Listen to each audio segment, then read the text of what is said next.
ॐ कर्पूरगौरं करुणावतारं संसारसारं भुजगेन्द्रहारं सदा वसन्तं हृदयारविन्दे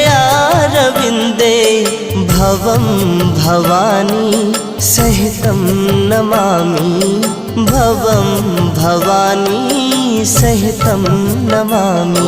ॐ कर्पूरगौरं